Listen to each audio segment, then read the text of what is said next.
kita yang lain juga berhak memilih. Jadi jangan sampai kalau kita memilih seakan-akan yang lain tuh harus selalu sama dengan pilihan kita.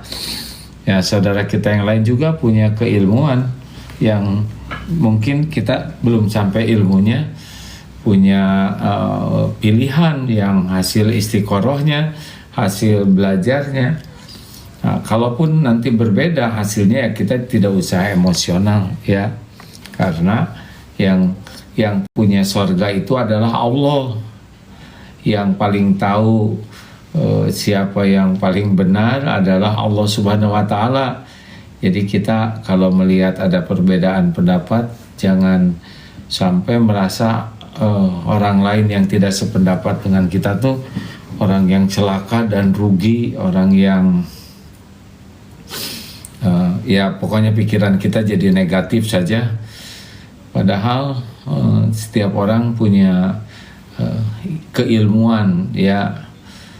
Oleh karena itu yang paling bagus adalah hormati saja pilihan saudara kita yang lain, sebagaimana kita pun ingin dihormati, dihargai pilihan kita. Dan yang kelima, teruslah minta ke Allah agar kita semua diberi petunjuk, diberikan hidayah, taufik, dan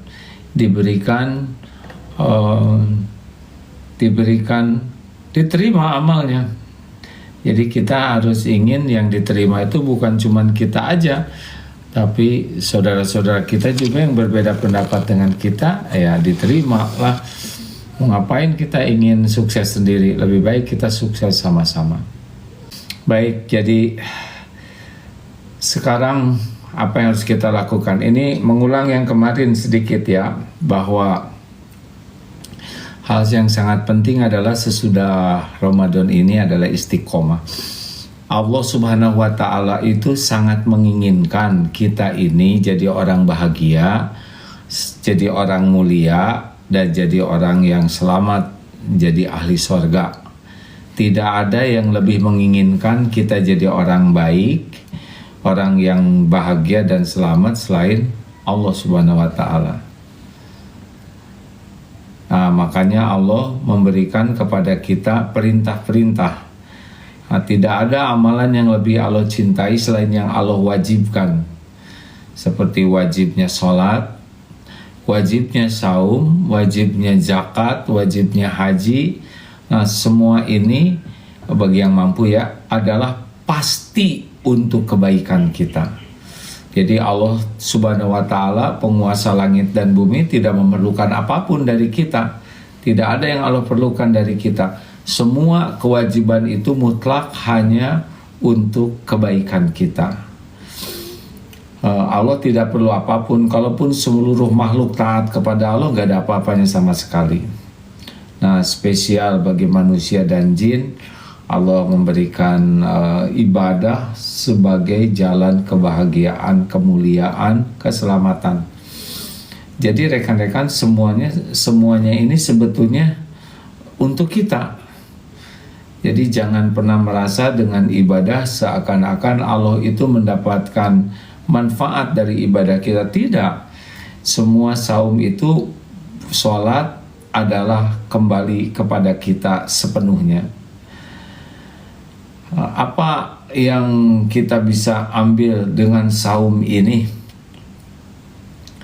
Kalau kita simak, man soma Ramadana imanan wahtisaban gufirolahu ma taqaddama min dambi. Barang siapa yang saum di bulan Ramadan dengan penuh keimanan dan semata-mata mengharapkan pahala dari Allah, Allah ampuni dosa-dosanya yang lalu. Imanan wahtisaban.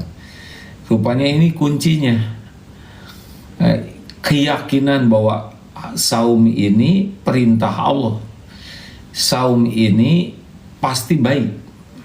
Karena semua perintah Allah itu pasti baik bagi dunia akhirat kita. Dan yang dilarang Allah pasti buruk. Walaupun nafsu menampakkan bagus, tapi aslinya buruk. Pasti buruk ya. Nah, jadi dengan kita meyakini seperti ini, yakin bahwa ini perintah dari Allah yang pasti baik, tidak ada satupun perintah dari Allah yang buruk, dan perintah dari Allah ini akan membawa kebaikan bagi segala hal, bagi akal pikiran, bagi hati, bagi jasad, bagi diri, bagi orang lain, bagi urusan dunia, bagi akhirat kita. Luar biasa ini, ya. Nah, keimanan itu harus meyakini bahwa perintah Allah ini betul-betul baik untuk hal apapun. Jadi jangan heran kalau kita meyakini saum itu penuh kebaikan, maka itulah yang akan terjadi pada diri kita. Nih, dari atas dulu, pikiran kita akan lebih tenang, lebih tertata, lebih bersih, lebih tidak ribet dengan duniawi, ya. Betul, kalau Ramadannya bagus, pikiran kita lebih jernih, mata kita juga lebih akrab dengan Al-Quran. Kita tidak mau melihat hal yang dosa, tidak mau melihat hal yang sia-sia. Ini lebih terjaga selama Ramadan ini, benar? Telinga juga begitu, kita tidak mau dengar gibah, kita tidak mau dengar hal-hal yang tidak ada manfaatnya. Betul-betul terjaga, sedang mata, telinga terjaga, hati lebih terjaga. Selama Ramadan kita dilatih tidak mau berbohong, karena bohong itu menghilangkan pahala. Walaupun saumnya sah, tapi pahalanya sirna. Kemudian dengan menjaga lisan kita, lebih banyak zikirnya, lebih banyak doa, lebih banyak baca Quran, lebih banyak tobat, lebih banyak munajat. Ini luar biasa. 1 bulan penuh nih kita dilatih oleh Allah menjadi orang yang banyak sujud. Nah, tadi kelewat ya, kening ini banyak sujud.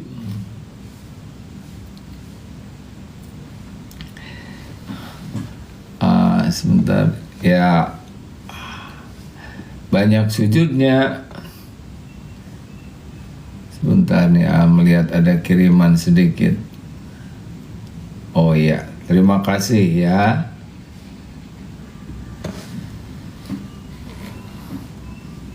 Dan kita lebih banyak sholatnya. Qiyamul Lail yang agak berat bagi sebagian, Ramadan ini membuat kita lebih banyak sujud. Sedangkan sujud itu adalah saat terdekat kita dengan Allah. Luar biasa kan?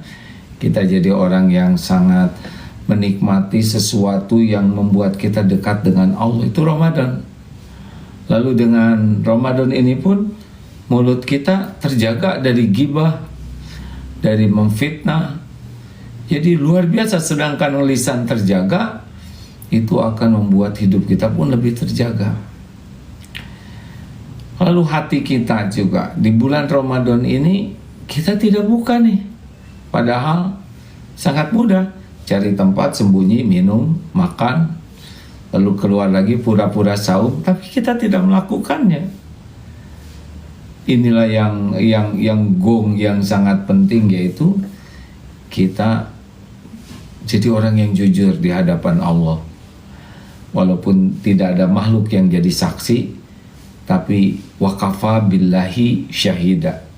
Nah, ini sebetulnya poin yang luar biasa pentingnya di dalam saum itu adalah wakafa billahi syahida. Cukuplah Allah yang jadi saksi. Kalau orang sudah merasa cukuplah Allah yang jadi saksi, maka tidak ribet lagi dengan penilaian makhluk. Yang selama ini kita kan ribet itu ingin dinilai oleh makhluk dan ingin makhluk menilai kita lebih dari kenyataan. Lalu untuk pikiran bagus, untuk hati bagus, lalu untuk zohir kita jelas bagus. Silakan tanya ke ahlinya ya, para dokter, ahli gizi, ahli kesehatan, bahwa saum itu akan betul-betul membuat tubuh kita lebih sehat, lebih sehat karena diistirahatkan. Sebetulnya senang sekali kalau ada ahli yang Dokter Asep atau siapa yang bisa mendampingi bagaimana saum ini betul-betul menyehatkan fisik. Benar ini ya, fisik kita akan jauh lebih sehat, lebih bersih, lebih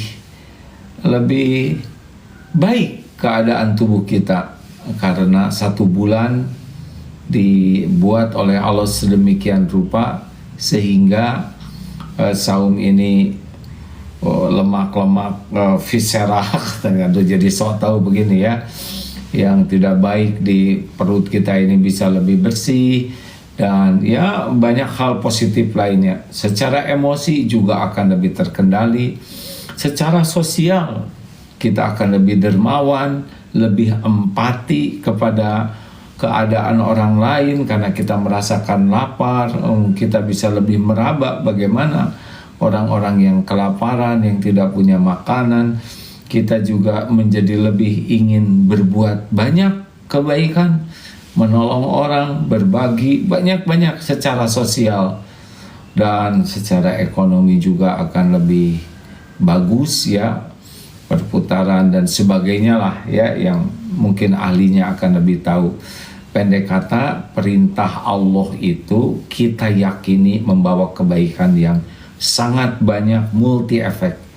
Jadi kalau udah ada perintah saum, perintah zakat, perintah haji, perintah sholat, apapun yang Allah wajibkan, hati kita yakin bahwa ini adalah kebaikan yang multi, yang sangat banyak. Lanjut, nah wahtisaban, jadi ihtisab itu, ini kunci lainnya nih yang harus kita lakukan. Jadi kita menjadi orang yang hanya mengharapkan dari Allah aja bahwa yang kita lakukan ini sudah enggak ribet lagi. Orang mau tahu, mau tidak tahu, orang mau memuji, tidak memuji, menghargai, tidak menghargai, bahkan orang mau suka ke kita atau mau benci, mau balas budi atau tidak, itu sudah selesai itu. Kita fokus bagaimana apapun yang kita lakukan, Allah yang maha menyaksikan, yang memerintahkan, Tuhan kita, pemilik alam semesta ini, ridho kepada kita, menyukai kita. Udah, itu udah selesai di sana.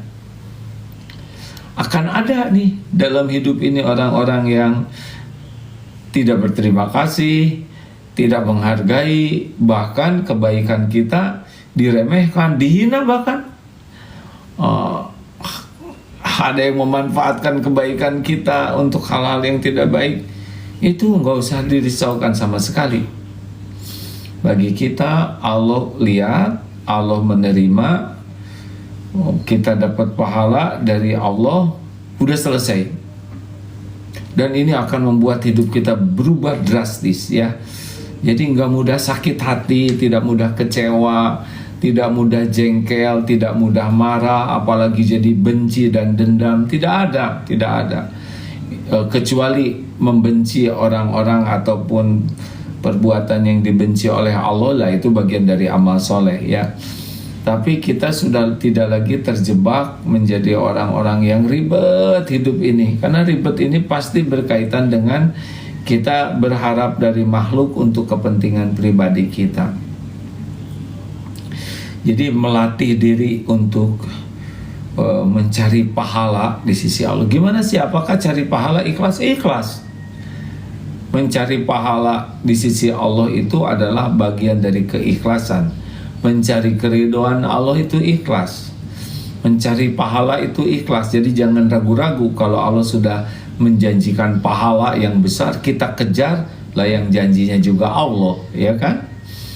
Oleh karena itulah latihan yang sangat penting yang membuat dosa kita dihapus oleh Allah, semua yang lalu adalah kita lakukan semua ini betul-betul hanya mencari pahala di sisi Allah. kita harus melatih diri nih, karena nanti akan terjadi Allah memberikan kepada kita, ada yang muji, ada yang nyaci, ada yang cuek, ya, ada yang menghargai, ada yang tidak menghargai, ada yang berterima kasih, ada yang tidak berterima kasih, ada yang balas budi, ada yang enggak sama sekali. Itu sama-sama terjadi dengan izin Allah, sama-sama merupakan ujian keikhlasan kita, sama-sama ada balasannya. Jadi bagi kita nanti kalau ada orang yang udah berbuat nih ya, orang tahu terus ada yang tidak tahu, sama Allah pasti tahu. Ada yang terima kasih, ada yang udah kita bantu cuek aja, dia tidak ada rasa terima kasih sama sekali. Ya udah, tidak apa-apa, jangan kecil hati, kan kita bukan cari terima kasih orang. Akan ada tuh yang kita udah berbuat baik dan dia cuek saja, tidak berterima kasih, apa WA terima kasih atau ucapan terima kasih, sudah tidak apa-apa. Kita harus yakin ini pun terjadi dengan izin Allah sebagai ujian keikhlasan kita. Kalau kita kepikiran terus, wah orang ini nggak berterima kasih, udahlah saya nggak akan bantu lagi dia. Loh, sebetulnya yang beruntung tuh kita. Yang beruntung kita kalau kita udah berbuat dan orang tidak berterima kasih, maka kita dilatih oleh Allah untuk meningkat keikhlasan kita. Kalau kita berbuat orang terus berterima kasih, itu ujian yang lebih berat sebetulnya, karena kita akan merasa kita berjasa, kita yang sudah menolong, padahal aslinya Allah memberi kepada orang tersebut, Allah menolong orang tersebut lewat kita. Nah, kita kepilih jadi jalan, udah rezeki besar ya. Kita kepilih jadi jalan. Jadi sebetulnya gini, kalau kita ngasih uang, kalau kita ngasih makan, ngasih sesuatu atau ilmu atau apapun, lalu manfaat buat orang, itu Allah yang ngasih buat beliau. Nah, kita kepilih jadi jalan. Nanti supaya hati kita lebih bersih, diujilah oleh Allah, ada yang tidak berterima kasih. Nah, fokusnya gimana? Kalau kita fokus ke orang itu, pasti hati kita dibuat nggak enak oleh Allah, dan berhenti kita berbuat baiknya.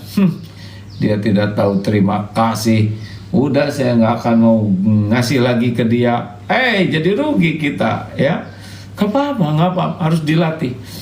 Kalau kita hanya baik kepada orang yang baik ke kita, ya tidak aneh, itu tidak aneh. Mungkin malah kita kurang ikhlas ya. Kita hanya berbuat baik kepada orang yang baik ke kita. Kita hanya berbuat baik, jadi jangan, atau dia sangat memuji kita, sangat berterima kasih, lalu kita jadi senang berbuat baik karena ucapan terima kasihnya. Jadi udah bukan karena Allah lagi dong. Ujian ya, nanti ada yang berterima kasih. Nah, ini juga ujian bagi kita. Apakah kita jadi merasa kita yang udah berbuat baik, atau tetap kita yakini bahwa ini ujian dari Allah sehingga kita tidak kemakan oleh ucapan terima kasih orang, sehingga kemakan seakan-akan ya saya sudah nolong, ya saya sudah ngasih, ya saya sudah itu udah jadi hilang nanti pahalanya. Nanti ada juga orang yang bukan hanya tidak berterima kasih, tapi tetap berbuat nggak baik ke kita, ya tidak menghargai. Emang udah waktunya kamu ngasih gitu. Nah, padahal kita udah berbuat baik. Kalau tidak berterima kasih, hanya tidak berterima kasih. Tapi ada lagi, nanti ujiannya itu kita berbuat baik dan selain tidak dihargai, malah ngejelek-jelekin kita. Ya nggak apa-apa, tenang saja, tenang ya. Tugas kita tuh jadi orang baik, ihsan ya. Orang pelit kita ngasih, orang tidak nyapa kita nyapa, orang minta maaf ketika kita mampu membalas kita maafkan, orang tidak nyambungin silaturahim kita sambungkan. Ini top sekali ya Dirin ya. Ini adalah derajat yang sangat tinggi, karena kalau kita berbuat baik hanya kepada orang yang baik ke kita, ini mungkin kurang ikhlas ya. mungkin karena dia baik kita baik, apalagi dia suka muji-muji kita jadi sering baik ke dia. Nah ini harus diwaspadai. Bukan jadi berhenti, tapi jangan sampai kita berbuat baik karena ingin agar orang berbuat baik ke kita. Kan udah pernah dibahas ya, ada orang yang berbuat baik yang karena agar terkenal jadi orang baik, agar dikenal kita ini orang baik. Ada juga yang berbuat baik supaya dia jadi baik ke kita. Ada juga berbuat baik supaya dia nggak berbuat jelek. Ada juga yang berbuat baik supaya dia jadi terjerat oleh kebaikan kita dan jadinya ya dia nggak bisa apa-apa, jadi harus terus. Kalau misalkan gini ya, ada cukong, dia ngasih uang terus ke aparat atau siapalah, dibeliin tas, dibeliin ini dia ongkosin umroh dan sebagainya. Akibatnya aparat ini nggak bisa nangkep kepada cukong itu, kalaupun cukong itu berbuat salah. Nah ini adalah kebaikan jebakan namanya, bukan berbuat baik yang asli. Wa ahsinu innallaha yuhibbul muhsinin. Nah, tugas kita di sana aja fokusnya, jadi orang baik yang baiknya tuh baik asli. Ini pasti tenang, nggak ada galaunya, nggak ada kecewanya, nggak ada sakit hatinya, nggak ada dendamnya. Nah, kalau kita berbuat baik yang kurang ikhlas, nanti Allah akan menghujamkan di hati kita itu kegelisahan, kesedihan, kekecewaan, sakit hati, dendam, dan berhenti kita berbuat baik. Makanya penting sekali bagi kita menyadari bahwa latihan Ramadan ini ihtisaban wahtisaban. Ihtisab itu benar-benar kita mencari pahala di sisi Allah. Ini enak hadirin ya, termasuk baca Quran, sholat, dan amal-amal soleh lainnya. Sudahlah, nggak usah ribet orang lain harus tahu. Itikaf kemarin, bolehkah posting itikaf? Boleh, kalau yakin sekali bahwa postingan ini niatnya dakwah. Tapi kalau kita masih ada keinginan diakui orang, kita sedang itikaf, keinginan udahlah nggak usah, nggak apa-apa, kok orang nggak tahu kita itikaf juga, Allah udah tahu kita itikaf.